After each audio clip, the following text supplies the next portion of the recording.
Assalamualaikum warahmatullahi wabarakatuh. Subhanallah walhamdulillah wa la ilaha illallah wallahu akbar. Allahumma sholli ala Muhammad wa ala ali Muhammad.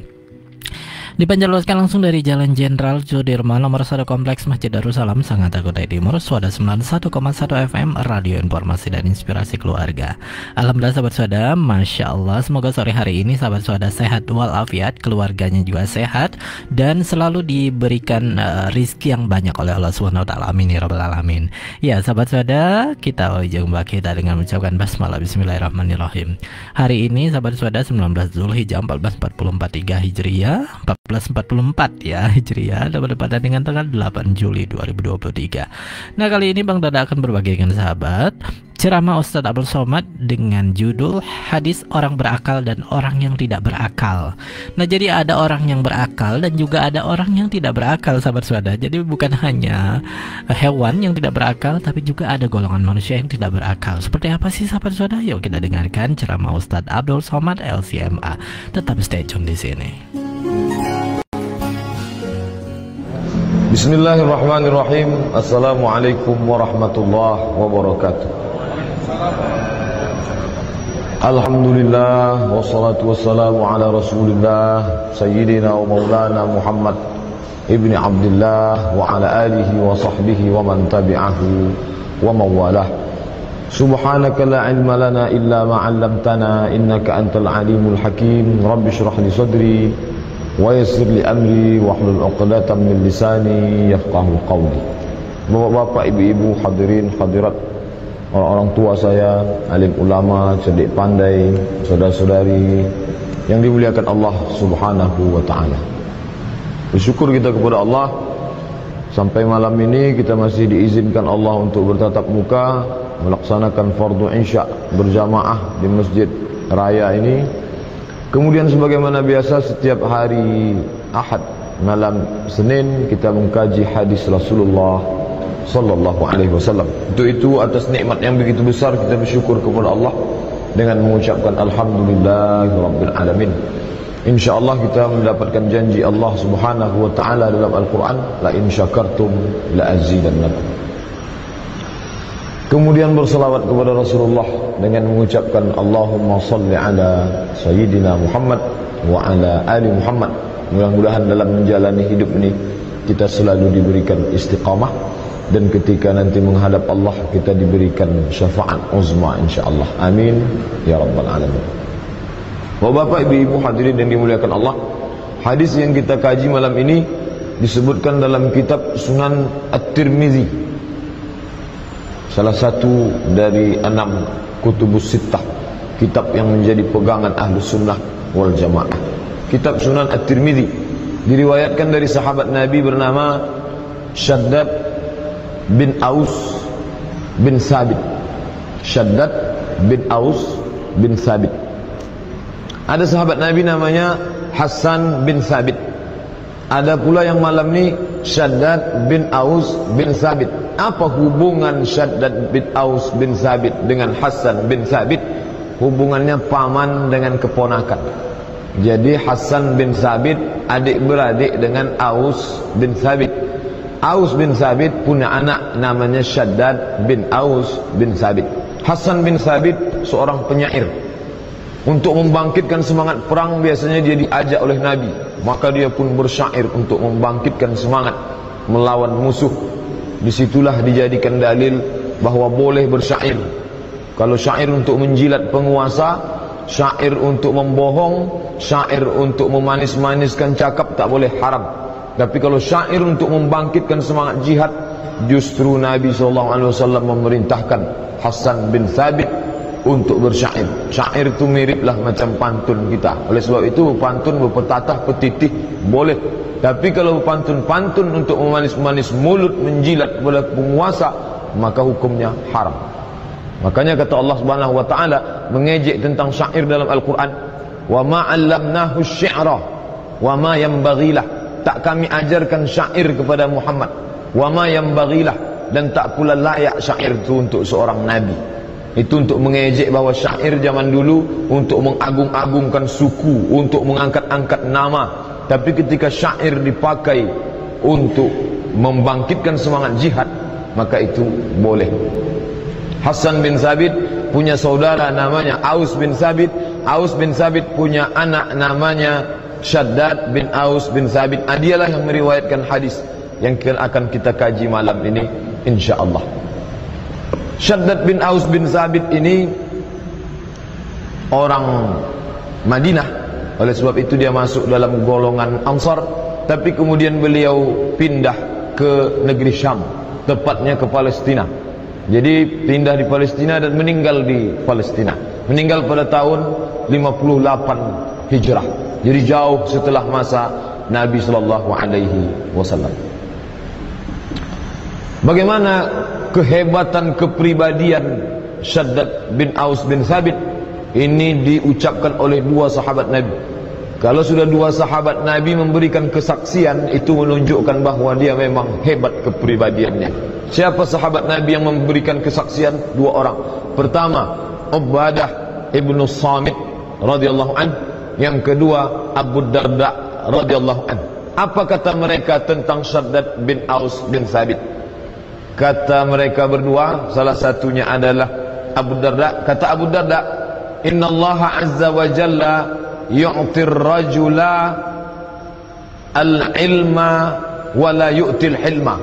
Allah Ta'ala kadang dia berikan ilmu kepada seorang, tapi tak dia berikan hilmu. Ada ilmu, ada hilmu. Apa hilmu? Hilmu itu di atas sabar lagi, lebih hebat daripada sabar lagi.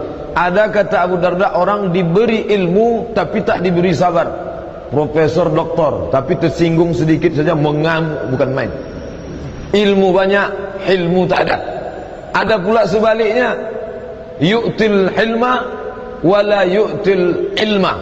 Orangnya santun, cakapnya lembut, baik, tapi ilmunya tak ada. Yang ini berilmu, sabar tak ada. Yang ini sabar, baik, santun, ilmu tak ada. Tapi kata Abu Darda, Shaddad bin Aus bin Sabit ini diberikan Allah keduanya. Shaddad ibn Aus bin Sabit mimma atallahuma. Allah Ta'ala berikan kedua ini. Ada ilmunya, ada ilmunya, ada pada diri seorang sahabat Nabi yang hadis riwayat dia kita kaji malam hari ini. Kita mau ikut Nabi, ikut sahabat Nabi yang manusia biasa, yang punya sifat seperti itu. Ilmu dapat, ilmu pun dapat. Ilmu ada, ilmu pun ada dalam dirinya. Mudah-mudahan kita mendapatkan kedua itu insyaAllah. Amin ya rabbal alamin. Bapak dan ibu hadirin yang dimuliakan Allah subhanahu wa ta'ala, apa bunyi hadis yang dia riwayatkan dari Nabi? Qala Rasulullah sallallahu alaihi wasallam, Rasulullah bersabda, Al-kayyisu man dana nafsahu wa amila lima ba'dal maut.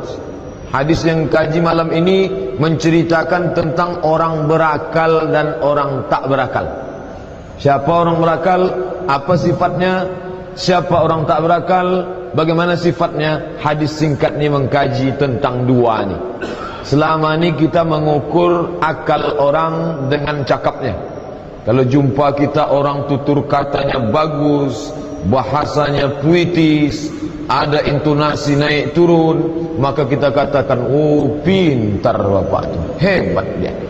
Selama ini kita mengukur akal orang dari prestasinya. Kalau dia pemenang lomba anu, mendapatkan sertifikat ini, memperoleh dari kejuaraan ini, lalu kita katakan, oh si anu tu memang cerdas, hebat. Selama ini kita mengukur akal orang, kita tengok dari titelnya. Dia mendapatkan beasiswa S1 dari sini, S2 dari sini, S3 dari ini, spesialisasi bidang ini, mendapat gelar guru besar tentang keahlian ini. Lalu orang pun memuji, memang hebat akal si fulan. Apakah dia berakal menurut hadis Nabi ini? Kita ukur malam ini. Apakah betul standar akal tak berakal itu? Siapa yang orang berakal menurut Nabi? Kata Nabi SAW, Al-kayyisu. Al-kayyisu itu lawan kata dari ahmak. Kalau ada orang dungu, orang bodoh, orang tak berakal, bahasa Arabnya ahmak. Ya ahmak, wahai orang yang dungu. Lawan dari kata ahmak, al-kayyisu, orang berakal. Al-kayyisu kata Nabi, orang yang berakal. Siapa itu orang berakal? Mandana nafsahu, orang yang sanggup mengendalikan nafsunya. Itulah orang berakal. Jadi kalau ada profesor tapi tak dapat mengendalikan nafsunya, tak berakal menurut Nabi.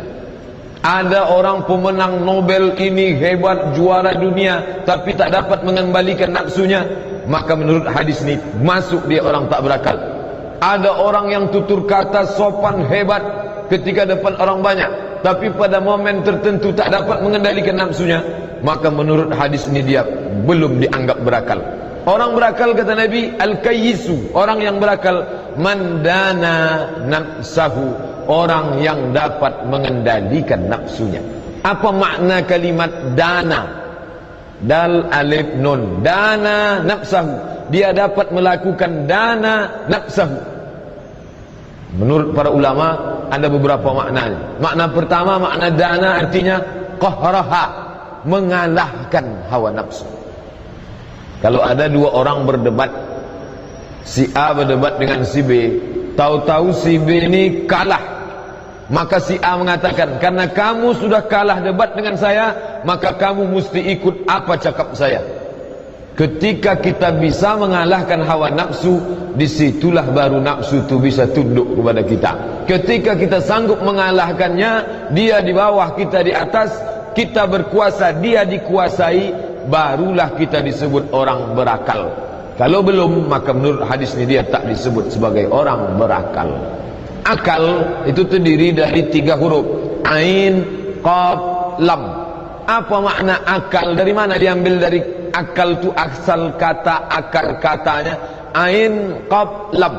Kalau bapak ibu pergi umrah, pergi haji, nampak foto Raja King Abdul Aziz atau orang Arab Saudi pakai sorban di kepala, kemudian diikat pakai tali hitam. Tali hitamnya itu bahasa Arabnya iqal, ain, qaf, alif, lam, iqal. Tapi karena orang Arab sana payah menyebut qaf, dia pakai g, igal. Dia bilang, saya mau beli igal, igal sini. Asal katanya iqal, diambil dari kata akal. Akal tali, tali pengikat kepala. Apa hubungan tali dengan akal? Akal tu dia mengikat, iqal mengikat sorban supaya tak lepas, sedangkan akal mengikat nafsu. Jadi kalau ada orang punya nafsu tak dapat diikat oleh akal, itu nafsunya liar. Apa yang bisa mengikatnya? Akal. Orang yang bisa mengikat akalnya dipakai untuk mengikat nafsu, barulah dia disebut orang yang berakal. Kita ni talinya semua punya. Saya punya tali, bapak punya tali, adik-adik punya tali. Tali akal punya. Tapi kadang bisa mengikat, kadang tak bisa mengikat. Kadang dapat diikat, kadang tak dapat diikat. Punya tali tapi tak bisa mengikat, punya tali tak dapat dimanfaatkan untuk mengikat, berarti tali itu mubazir. Orang mubazir kata Allah saudara setan. Innal mubazzirin kanu ikhwanas syayatin. Orang yang mubazir saudara setan. Oleh sebab itu kita diberi akal tadi untuk mengikat. Kalau ada orang naik kuda, kuda yang diikat hidungnya pakai besi, baru besi tadi diikat pakai tali, lalu bisa ditarik ke kiri, ditarik ke kanan. Tali untuk pengekang kuda yang ditarik kiri ke kanan itu disebut juga dengan iqal. Jadi dia pengendali. Oleh sebab itu akal adalah satu sisi dia mengikat supaya jangan liar, di sisi lain makna akal dia mengatur, mengendalikan. Ditarik berhenti, lepaskan jalan, tarik ke kanan belok kanan, tarik ke kiri belok kiri. Jadi kalau nampak kita ada orang maju tak bisa berhenti, ini talinya hilang. Hilang akal. Walaupun hebat, cerdas. Jadi kalau ada orang menurut ukuran standar kita tadi, ditengok status sosial, ditengok pangkat jabatan, ditengok S1, S2, ditengok golongan, menurut kadar kita dia sudah berakal. Tapi malam ni kita diajak Nabi untuk menengok standar lain. Standar akal bukan itu, ini bukan. Dari mana standar akalnya? Mandana aklahu, mandana nafsahu, orang yang sanggup mengendalikan nafsunya. Tahap pertama mengendalikan kalah. Kalau sudah kalah, orang akan tunduk. Indonesia dikalahkan oleh Belanda, maka Belanda suka hatinya. Dia ambil tanah kita, dia ambil cengkeh kita, dia ambil tembakau kita, semau dia saja. Itu prinsip orang kalah dan menang. Tapi ada di atas itu lagi. Jadi kalau nampak kita orang bisa mengalahkan nafsunya, itu orang berakal menurut Nabi. Tapi ada tak hanya sekedar kalah, di atas kalah. Apa itu? Ista'badaha. Makna ista'badaha, sanggup menjadikan hawa nafsunya sebagai hamba sahaya, memperhamba sahaya hawa nafsunya. Itulah orang berakal. Tahap pertama hanya sekedar mengalahkan, tapi di atas itu tak hanya mengalahkan, memperhamba sahaya hawa nafsunya. Bagaimana orang yang sanggup bertingkat itu? Hamba sahaya zaman dulu susah menggambarkannya, karena zaman sekarang tak ada hamba sahaya. Kalau adalah hamba sahaya zaman sekarang, kita hanya mendengar cerita, membaca kisah tentang hamba sahaya. Ketika digali kubur-kubur tua kerajaan-kerajaan masa silam, nampak jasad terbujur. Ini jasad tulang belulang terlentang, tahu-tahu ada tulang yang lain dikeliling, 3 di kiri, 3 di kanan, sehingga satu makam itu ada 7 jasad. Kok bisa ada 7? Yang mati 1. Ternyata yang 3 itu hamba sahaya yang ditanam hidup-hidup untuk memangku tuannya. Apa maknanya? Begitulah ketundukan seorang hamba kepada tuannya. Kalau sudah kata tuannya, aku tak lama lagi akan mati, aku pilih 3 dari kalian untuk memangku jasadku, mati bersamaku, maka hamba sahaya itu sami'na wa ata'na, kami patuh dan kami taat, tak ada kata melawan. Nah, orang yang berakal, kata Nabi, bisa dia memperhamba sahaya nafsunya, barulah dia disebut berakal. Kalau hanya sekedar mengalahkan, itu baru setengah akal. Tapi kalau sudah sampai sanggup memperhamba hawa nafsu, barulah dia disebut sebagai orang berakal sempurna. Nah, kita ukur orang zaman sekarang, apakah sampai dia ke tingkat itu memperhamba hawa nafsu? Justru terbalik, diperhamba hawa nafsu, diperbudak hawa nafsu. Mungkinkah kita termasuk orang yang menang melawan hawa nafsu? Kita ini kadang-kadang menang, kadang-kadang kalah. Atau bahasa yang lebih kasar daripada itu, kadang menang, sering kalah. Oleh sebab itu kita malam ini diingatkan oleh Nabi SAW, orang berakal adalah orang yang sanggup mengalahkan, memenangkan diri melawan hawa nafsu, dan paling kuat adalah memperbudak hawa nafsu, sehingga hawa nafsunya yang memperturutkan kepada dia. Hawa nafsu ini banyak, global, umum, universal. Apa saja hawa nafsu yang perlu ditundukkan itu? Banyak sekali. Di antaranya nafsu makan. Nafsu makan berat. Kadang kita menang melawan nafsu makan, tapi seringkali kita kalah dibuat nafsu makan. Jadi kalau kita tengok orang sudah sanggup banyak puasa sunat, ini sudah bisa dia mengalahkan nafsu makannya. Atau lebih daripada itu, ini di bulan Rajab, saya yakin bapak dan ibu banyak melaksanakan puasa sunat di bulan yang baik dan mulia ini. Ini termasuk orang-orang yang sudah bisa melawan hawa nafsunya, mengalahkan hawa nafsunya, bahkan memperbudak hawa nafsunya. Tak jarang saya pengajian selesai, Pak Ustadz, siang ni tak bisa makan siang, saya puasa sunat. Ini orang-orang yang bisa melawan hawa nafsunya.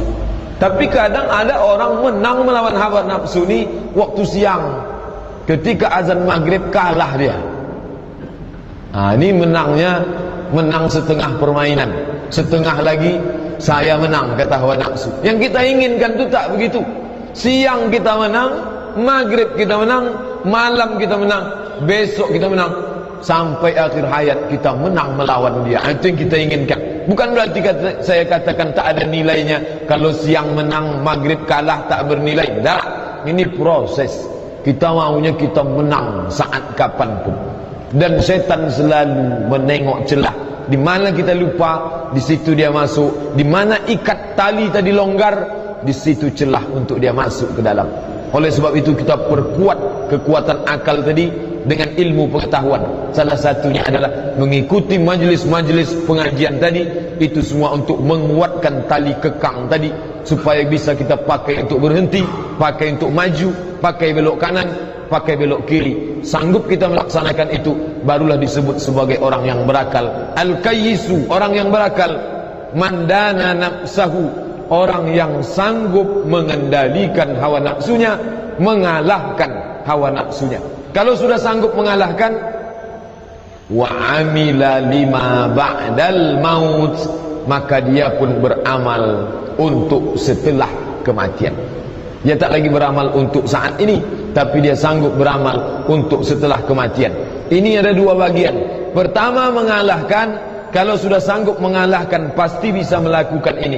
Ini otomatis tak dapat dielakkan. Kalau A-nya betul, B-nya pasti berhasil. Kalau A-nya gagal, maka ini pasti gagal. Kita ambil contoh makan. Kalau orang sudah bisa mengalahkan nafsu makan, otomatis dia bisa melaksanakan ma ba'dal maut, untuk setelah kematian. Kalau bisa dia sudah menekan selera hawa nafsunya, sedikit makannya, maka dia pakai rezeki itu untuk yang setelah mati. Apa itu? Beras itu dia sedekahkan kepada fakir miskin, dia berikan kepada anak yatim, dia kasih kepada panti jompo. Tapi kalau masih dikuasai oleh nafsu makan, maka dia akan berpikir, sayang, daripada saya bagi untuk orang lain, bagus saya simpan, bagus untuk diri saya. Oleh sebab itu kaitan akal, kata Nabi SAW, yang pertama tadi adalah orang yang berakal, orang yang sanggup mengalahkan hawa nafsunya. Setelah nafsunya kalah, wa amila lima ba'dal maut, maka dia beramal untuk setelah kematian. Nafsu apa pertama dikalahkan? Nafsu makan dulu. Nafsu yang lain, nafsu pandangan. Pandangan adalah nafsu. Kadang kita menang, kadang dia menang. Sampai kapan berhenti? Sampai mata ini tak lagi bisa menengok. Disitulah baru berhenti.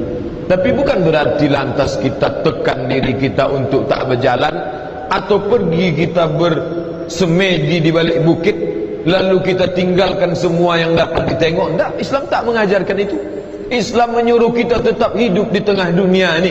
Makanya kata Nabi SAW, orang mukmin yang hidup bersama orang banyak, sabar terhadap ujian, itu lebih tinggi dan lebih besar pahalanya daripada orang yang tak pernah salah karena dia tak bergaul dengan orang banyak. Nilai perjuangannya mana? Bukan umat Islam ini disuruh pergi naik ke bukit, bersemedi dalam hutan, masuk ke dalam gua seperti yang kita tonton di TV sampai berlumut di tepi sungai. Dah, bukan begitu. Dia tetap, tapi sanggup mengendalikan. Disitulah letak nilai jihadnya. Oleh sebab itu diberikan Allah Ta'ala bentuk ujian hawa nafsu, nafsu pandangan, nafsu pendengaran, nafsu lidah, nafsu yang lain-lain. Kalau sanggup mengalahkan itu, maka kata Nabi SAW, wa amila lima ba'dal maut, maka dia pun sanggup untuk beramal. Bukan amal untuk yang sekarang, tapi lima ba'dal maut, untuk nanti setelah mati. Orang yang sanggup mengalahkan nafsu makan, maka ringan dia bersedekah. Orang yang sanggup mengalahkan nafsu mata, maka ringan dia ajak matanya untuk menengok yang diridhai Allah. Orang yang sanggup mengalahkan nafsu telinga, maka ringan dia bawa telinganya mendengar yang baik. Bapak dan ibu sebelum datang ke pengajian-pengajian itu bergulat melawan nafsu. Satu sisi telinga mau mendengar, satu sisi mata mau menengok, tapi di sisi lain mau dibawa kepada ini. Kalau menang melawan ini, pasti dia ke sini. Kalau kalah melawan ini, tak jadi ke sini. Tarikan begitu kuat. Sinetron mengajak, TV mengajak. Kalau zaman dulu yang mengajak cuma satu, TVRI. Sekarang kawan-kawannya berpuluh, beratus TV kabel, tak apa-apa namanya. Tambah lagi internet. Orang yang sanggup mengalahkan nafsu mata, barulah dia bisa beramal untuk setelah kematian. Yang sanggup mengalahkan nafsu telinga, barulah dia bisa bawa. Oleh sebab itu, mengapa banyak orang punya telinga, punya mata, punya niat, tapi tak dapat membawa kepada yang baik? Perjuangan pertamanya dia kalah. Karena syaratnya kata Nabi, man dana nafsahu, dia kalahkan nafsunya, baru dia bisa bawa untuk akhirat. Wa amila lima ba'dal maut, dia beramal untuk setelah kematian.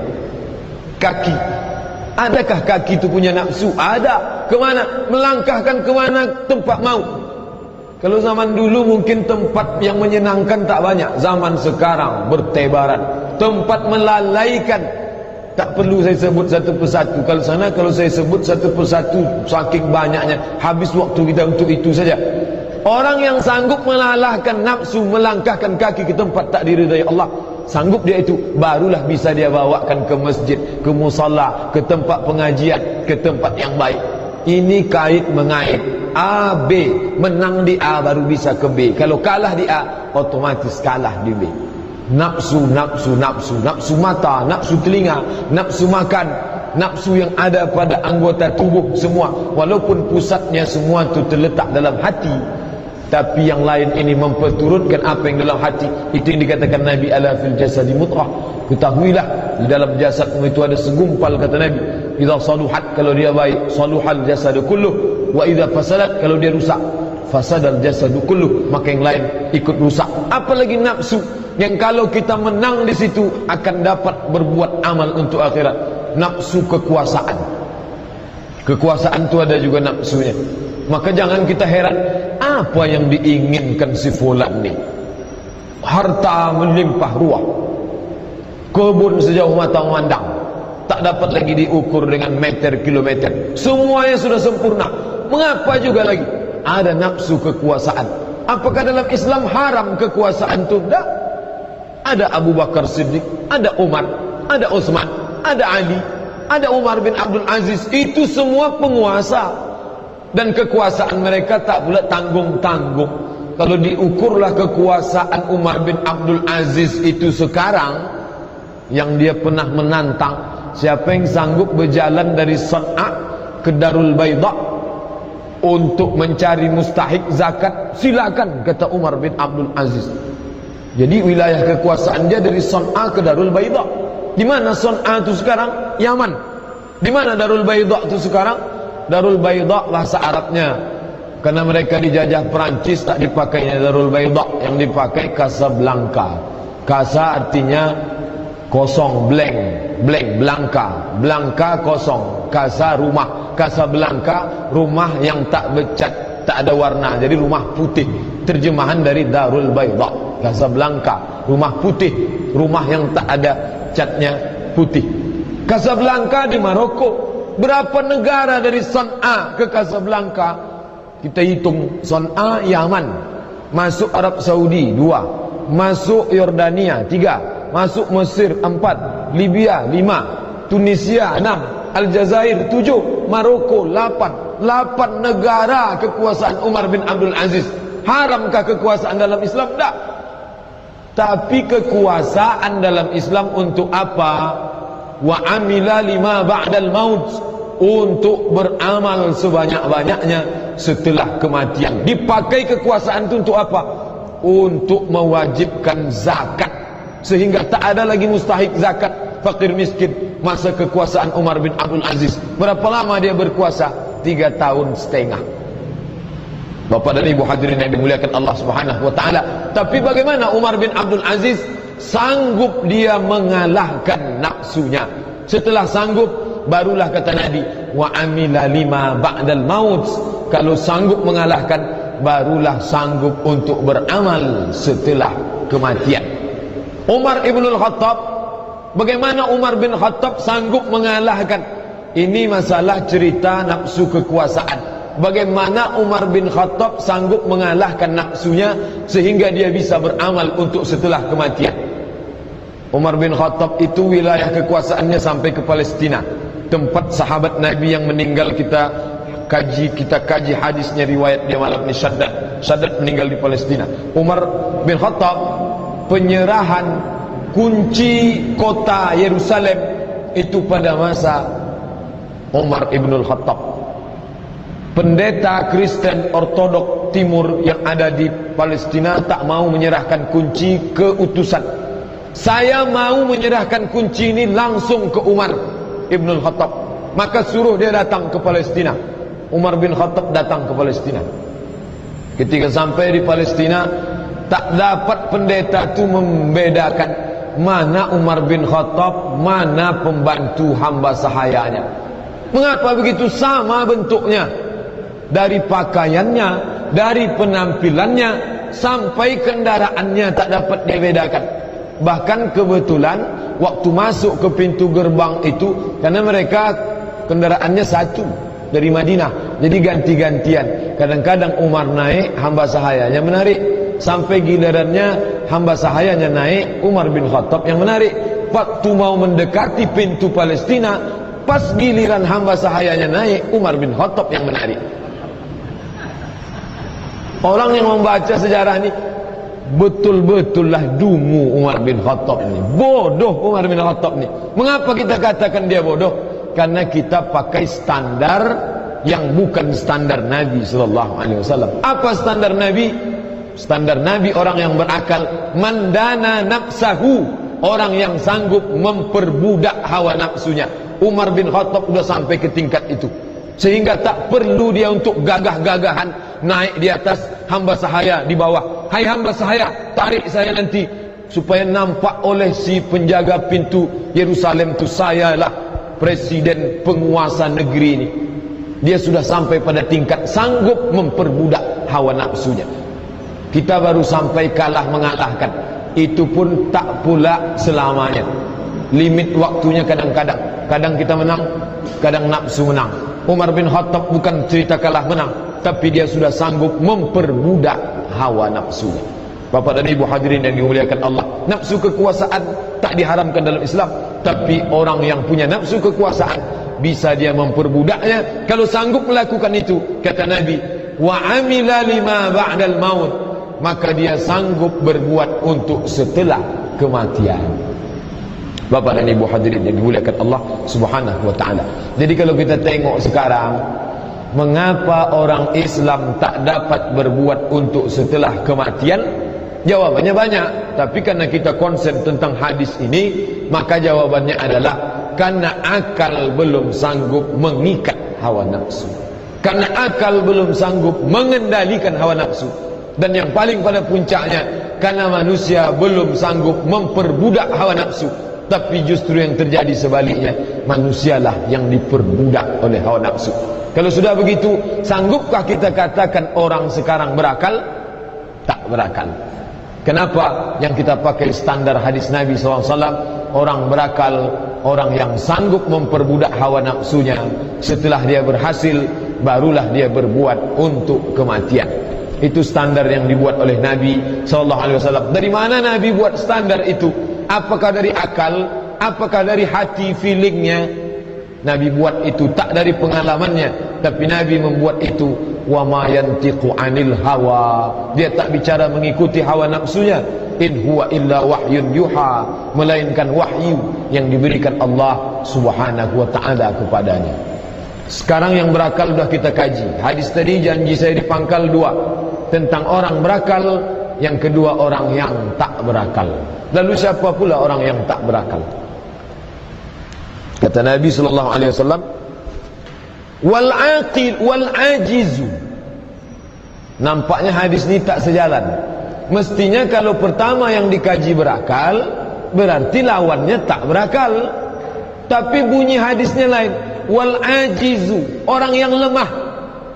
Mestinya kalau cerita lemah, lawannya kuat. Orang kuat, orang lemah. Orang berakal, orang tak berakal. Ini tak sejalan. Pertama tadi dikaji orang berakal, tahu-tahu yang kedua kata Nabi wal ajizu, orang yang lemah. Mengapa disebut orang yang tak berakal itu lemah? Karena dia kalah oleh nafsunya. Maka dia disebut Nabi wal ajizu, orang yang lemah. Siapa orang lemah itu? Siapa orang tak berakal itu? Apakah orang dungu? Apakah orang idiot? Apakah orang bodoh? Bukan itu. Kata Nabi yang tak berakal, orang yang lemah, bukan orang idiot, bukan orang dungu. Orang yang tak berakal kata Nabi, man atsba'a nafsahu hawaha, orang yang memperturutkan hawa nafsunya. Jadi kalau kita tengok nanti orang memperturutkan hawa nafsunya, semua nafsu. Nafsu makan dia berturutkan, oh tak berakal kawan saya ni, cepat-cepat kita cabut, takut nanti menular tak berakal dia ke akal kita. Nampak nafsu mata diperturutkan, ini orang tak berakal. Nampak nafsu telinga diperturutkan, ini orang tak berakal. Nampak nafsu lidah diperturutkan, semua yang nampak mata dikomentar oleh lidah, semua yang didengar telinga ada komennya di lidah, ini orang tak berakal. Menurut siapa? Menurut Nabi Muhammad SAW. Walaupun menurut standar manusia dia berakal. Tengok dari titel berakal, tengok dari jabatan berakal, tengok dari kehebatan status sosial, letaknya di tempat orang-orang berakal. Kalau berkumpul dia dalam satu majlis, dia duduk di tempat orang-orang berakal menurut manusia, tapi tak berakal di mata Allah dan di mata Nabi Muhammad SAW. Apa sebab? Wa atsba'a nafsahu, memperturutkan hawa nafsunya. Bapak dan Ibu hadirin yang dimuliakan Allah Subhanahu wa taala, masalah ni macam satu sisi, tapi kebanyakan orang menengok dari satu sisi itu saja.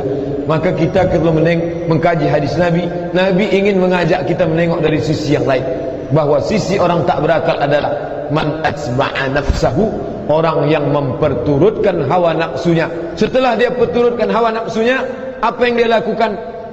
Wa tamanna 'ala Allah, tamanna, berangan-angan. Sudahlah dia salah, perturutkan nafsu perut, perturutkan nafsu mata, perturutkan nafsu telinga, perturutkan nafsu kekuasaan, perturutkan segala nafsu yang ada. Setelah itu tak pula sadar diri, ujungnya wa tamanna, berangan-angan.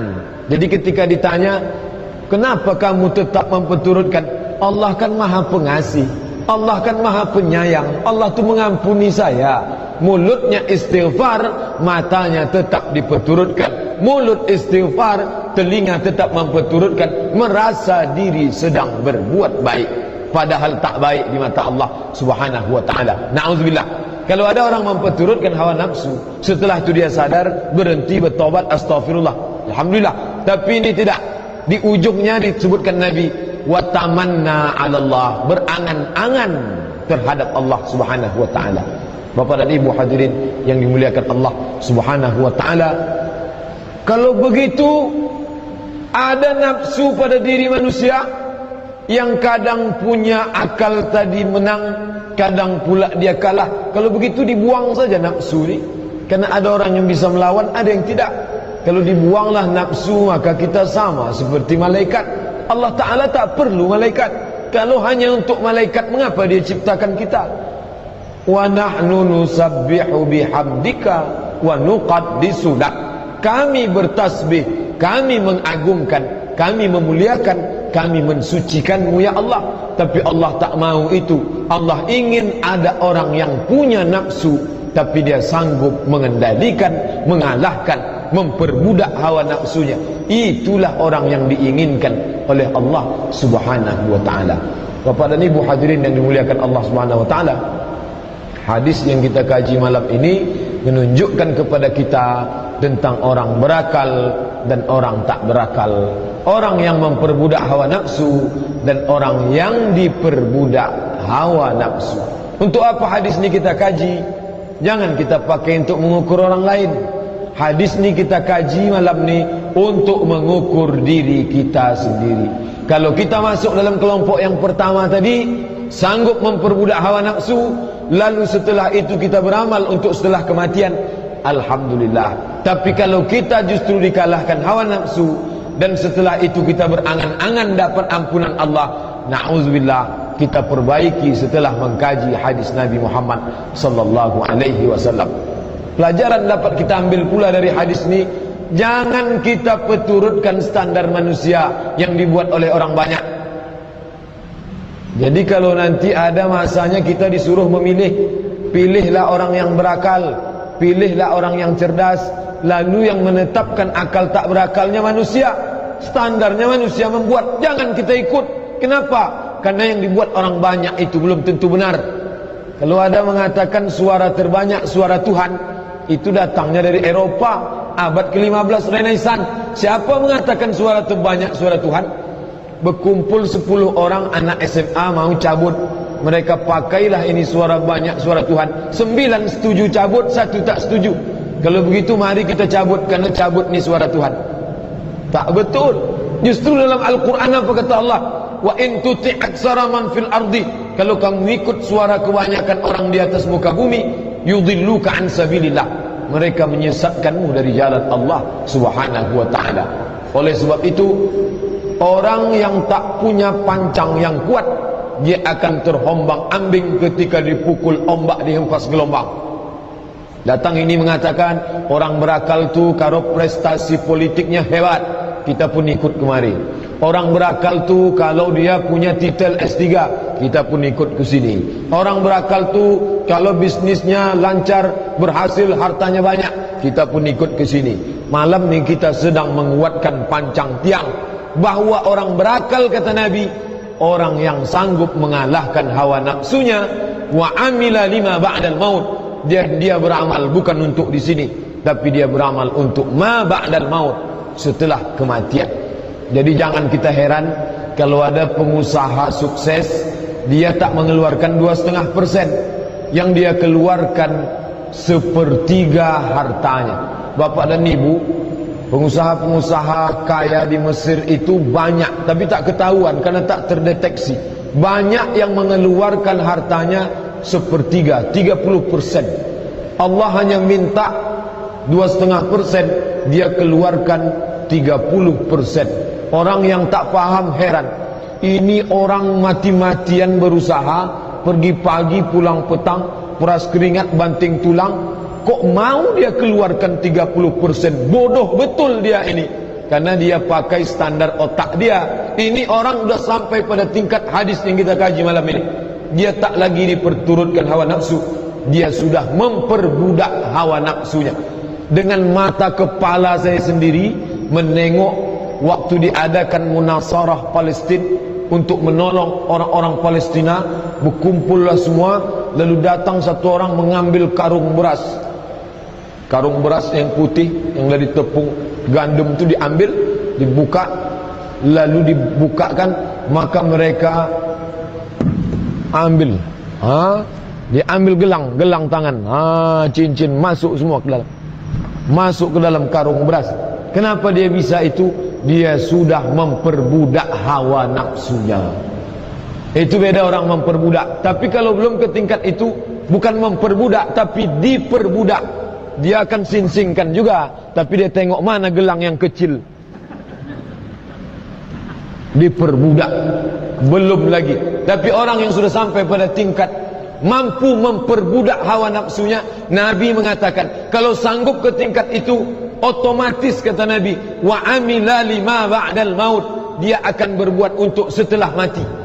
Habis gelang tangan, cincin masuk, kenapa dia tak berbuat untuk waktu hidup? Lima ba'dal maut, untuk setelah mati nanti. Nabi tak bercerita berteori, tapi Nabi bercerita praktiknya diterapkan oleh, tak hanya kalau zaman sahabat Nabi sanggup melakukan itu, kita maklum, tapi yang melakukan itu orang yang hidup di abad 20, di abad modern, di abad yang canggih, bisa ditengok dengan mata sendiri. Mereka ketika nafsu itu kalah oleh kekuatan akal, maka saat itu ringan dia untuk berbuat. Bapak dan ibu hadirin yang dimuliakan Allah, itu berkaitan dengan nafsu kebendaan, nafsu emas, ingin punya perhiasan dan lain sebagainya. Tapi ada pula waktu dan kesempatan. Saya tak jarang, makna tak jarang, selalulah menengok jamaah kita ni, orang Pekanbaru. Kadang siang masih berada jauh di sana, entah di Jakarta, entah di Kalimantan. Selesai isyak jumpa, nampak mukanya. Padahal kalau diperturutkan hawa nafsu, kalau sudah siang di Jakarta sampai dia petang, tentulah badannya capek, tentulah dia ingin berbaring. Bisa dia kalahkan nafsu ingin istirahatnya, ringan kakinya melangkah datang ke rumah Allah. Ini orang-orang yang sudah sanggup melawan hawa nafsunya.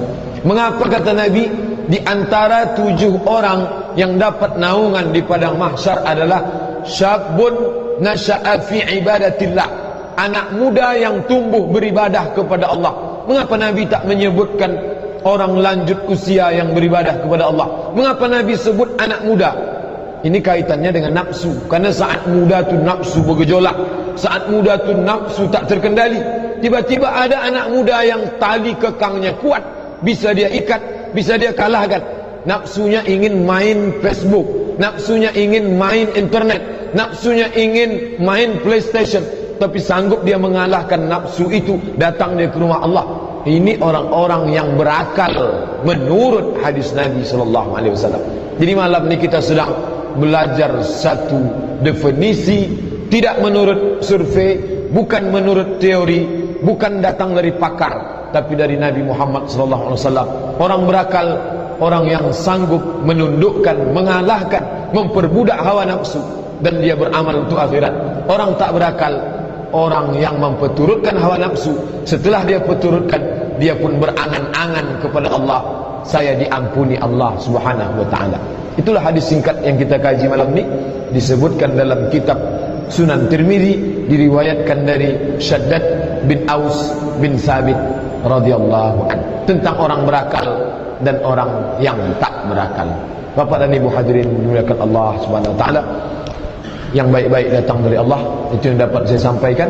Terima kasih atas segala perhatian. Mohon maaf banyak kata-kata tak berkenan di hati. Sebagaimana biasa kita lanjutkan dengan tanya jawab, baik berkaitan dengan hadis yang kita kaji malam ini ataupun dengan yang lain-lain. Terima kasih. Wassalamualaikum warahmatullahi wabarakatuh.